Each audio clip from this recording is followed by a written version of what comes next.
Welcome to, what month is this? July. It's July. Damn it. Okay, can never start out right. Okay. Welcome to the July Club for Scardello, and we have a really fun selection of cheeses paired with jam. That is our theme this month.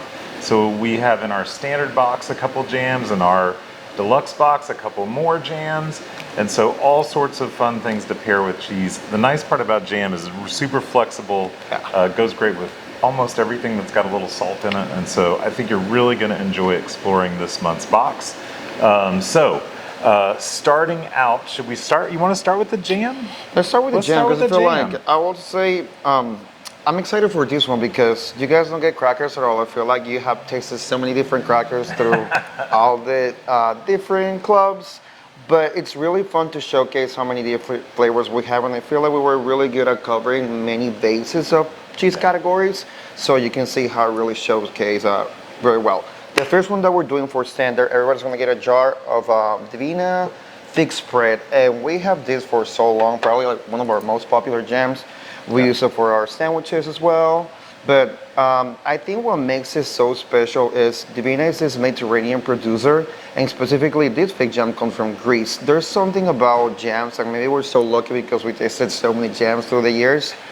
And this one specifically has like a slight amount of acidity, almost like a lemony lime citric acid situation that makes the jam so much brighter. So having this with especially our younger, softer cheeses will be a really good pairing. Yeah, for sure. And so what is our second jam? For our second jam, everybody's also getting a little bit of this jam. Last month we did our their bacon marmalade, but this one specifically, I feel like it's a flavor that we never feature for club or even for our classes. Citrus and cheese can be a little challenging, but we mentioned before from this, I think they do an amazing job on making flavors that maybe are not specifically just sweet or like a jam that's just straight up fruit. So this one made with orange rinds and saffron is a great balance in having something that's a little sweet, citrusy, lemony, but then the warmth and the florality of the saffron really rounds up all these more brighter flavors of the orange. Yeah, and for me, like when saffron's in something, like it just completely elevates it. It makes it a completely different experience, and so I think you guys are really going to enjoy that. That's one of my favorite jams that we carry from Eat This, and so I think you guys will really enjoy that. So cheese-wise, we are doing some things that are kind of like I don't know, the things that we carry a lot and sell a lot, but we haven't featured in the club before, but they're really great with jam. We feature them a lot in classes, and so we're starting out with a triple cream from France that comes in this wooden box here. It's called Délices de Bourgogne. You can see here it's a big, nice 4-pound wheel. This is a triple cream, like I said, from France, and so a brie is going to be a double creme, meaning that they are not taking any of the fat off of the vat. For a triple cream, they actually add cream to the vat, and in this case, Linset is adding cream and then also a little creme fraiche. And so it's giving it this like super creamy, lush, decadent texture, but that creme fraiche gives it a little bit of a like a kick. tang. Yeah, a little bit of an acidic tang, which in particular I think will be really good with the saffron jam. Yeah. I think it's also cheese because we use it so often. Maybe for us, we get a little, we overlook it as something for the club, just because we really focus through the whole month before to have things that are really specifically for the team. But I think being jam, which is so approachable for any cheese, this is like the perfect blank canvas to have it with any of the jams. Yeah, for sure. Okay, so next up we've got Spanish cheese, Campo de Montalban. This is a cheese that we haven't really had in the case. It is a mix of goat, cow, and sheep's milk, which I always love it when cheesemakers mix milk types together, just because you really end up with, I think, something that's more interesting from a flavor standpoint. This is a very approachable cheese once again, but you're going to have a little bit of acidity from the goat's milk. The sheep's milk's really going to help give it some deeper flavors, and that cow's milk just kind of rounds out the whole thing. You'll notice the pattern, the thatch pattern, similar to Manchego, Zamorano, a lot of those firm Spanish cheeses. Yeah, and I feel like we've done before manchego, pretty classic, or any variations of the cheese. So having something that has all the mixed milks, it really brings other flavors that maybe you're not used to for a classic manchego. Yeah, for sure. Okay, so next up we have Buttermilk Blue. It's this guy right here, still wrapped up. This is a pretty, and there goes Oma. This is a pretty straightforward cheese. It's a blue cheese that is not going to be huge or giant. Yeah. A lot of times we don't always put blue in the standard club, and I really wanted to put some blue in there. Just because our deluxe club members get blue more often than standard, and so we really wanted to kind of share the wealth a little bit. And the thing about blue cheese is it really is fantastic with sweeter things because it's already salty, it's already peppery, and so like that fig jam is going to really rock it out with this buttermilk blue.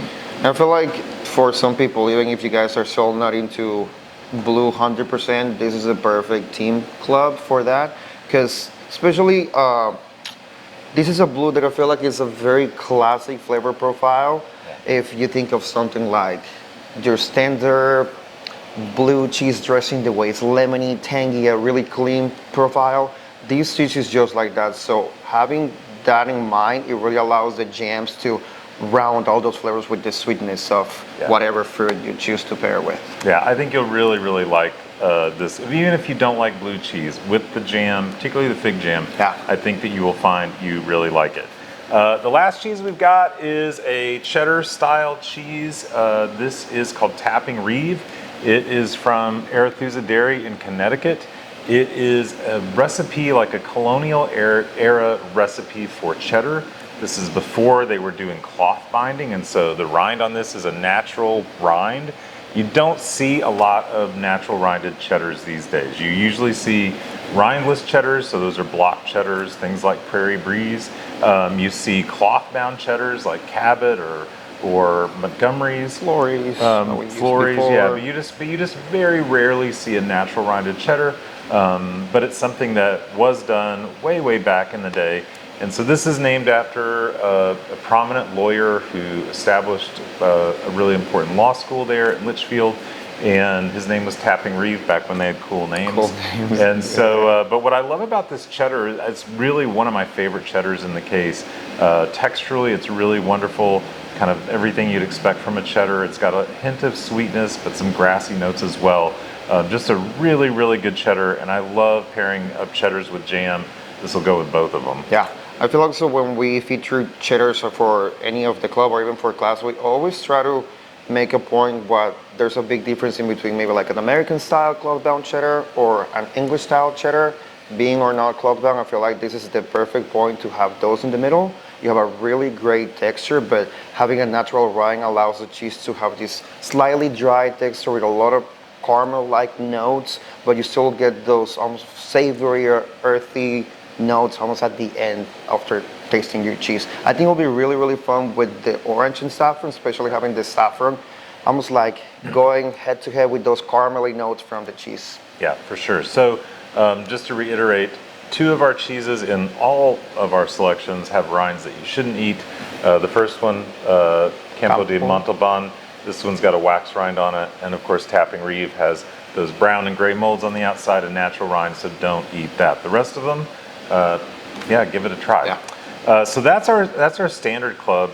Really fun selections in there. Super excited for you guys to try some of these.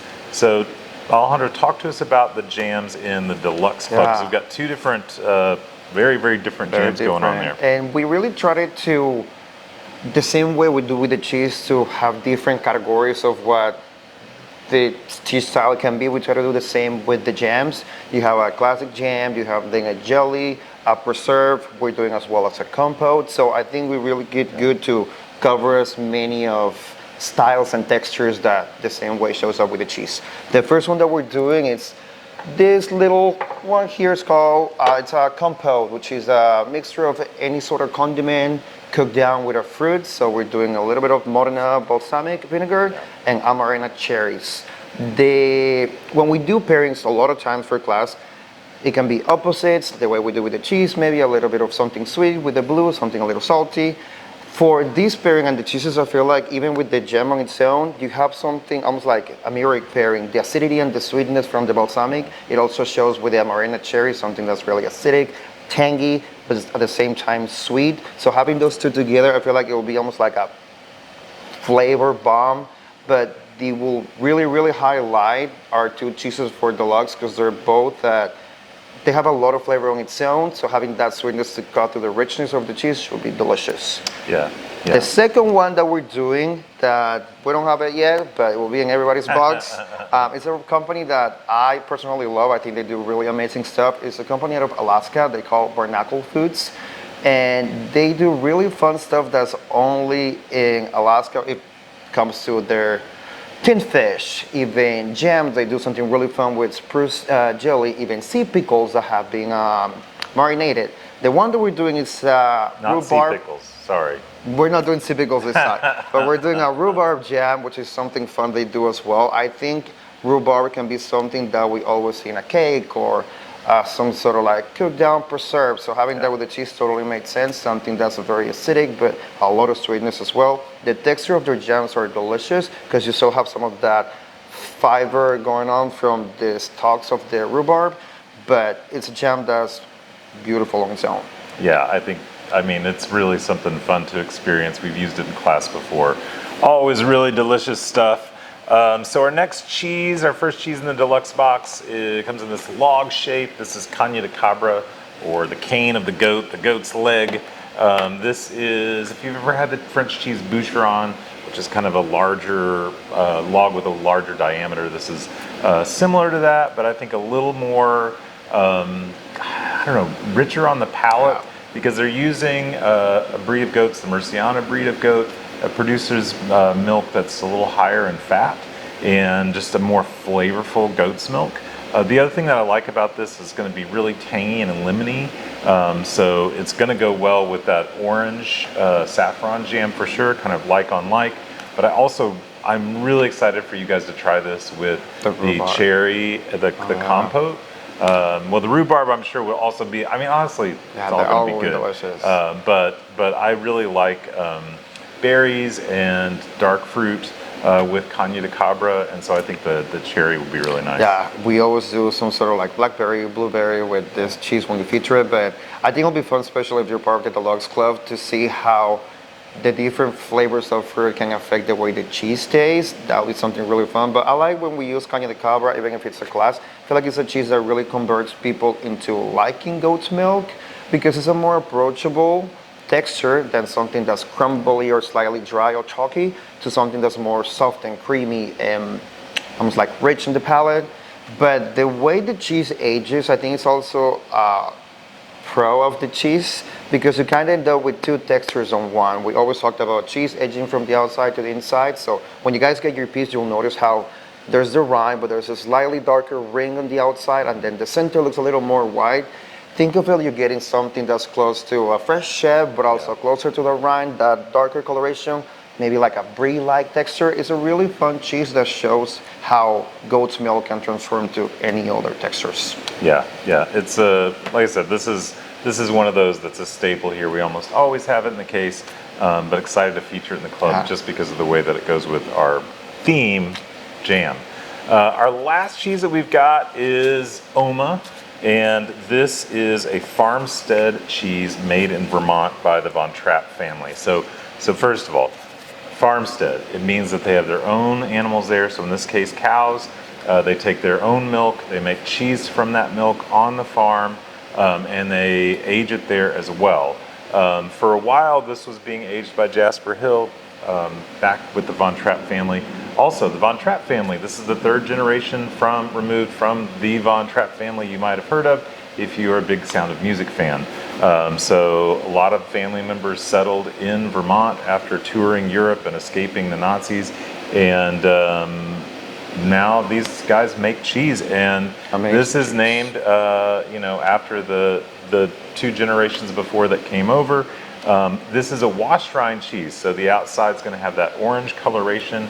It's going to have a little bit of a pungent smell, some like brothy and meaty notes, but just really a fantastic cheese. I love this with jams of all kinds, and I think you guys will too. Yeah, it's a cheese that we try to have every now and then. It's a great feature for class because I think it's a more approachable cheese when it comes to wash rind. You'll do get a bit of a funk through the rind, but the texture of, or the recipe itself of the cheese is a much more beautifully sweet, creamy brie style, and I think this will be a great pairing specifically with the orange and saffron, having some of that spices to kind of mask a little bit of the funkiness of the cheese, but it's one that it really shows how artisanal cheese can be amazing when it comes to like having a recipe that has come for so many generations, but they still do something that it's approachable and such a amazing flavor and texture. Yeah, so that is our lineup. So one of the things I want to encourage you guys to do, just because I think that this would be a fun exercise, and not to give you homework for the Cheese Club, but I really think that you need to lay all of these items out. You need to open all those jars, and I would suggest trying each of your cheeses with each of the jams and see what you like best. If you find a real winner in there, the just out tasted everything else. Maybe it's a deluxe jam with a standard cheese or a standard jam. Absolutely. We don't know what the best combination is going to be that you find, but if you find something that you really love, pop me a note, rich@scardellocheese.com. I'd love to hear about it. Also, if you have any suggestions for the club or just anything, you can shoot me an email. Happy to take care of whatever you need. We really appreciate the fact that you guys are part of this club. This is such a fun journey for us. We really enjoy doing it. And next month is... exciting. We're doing Goudas for the month of August. Tons of Gouda. So your box is going to be filled with nothing but Gouda. And it's going to be, there'll be some other stuff too. Nothing but Gouda in the box. There'll be other things besides Gouda, but cheese-wise, just Gouda. But one of the things I love about this type of theme that focus on a cheese type is you really get the chance to understand how much variation there is within a category. And so while in your head you might think, I know what Gouda is, and you do, that's about to change. there's a lot of variation there. And so excited for you guys to see what that's like. Thank you guys once again, and we'll see you next month.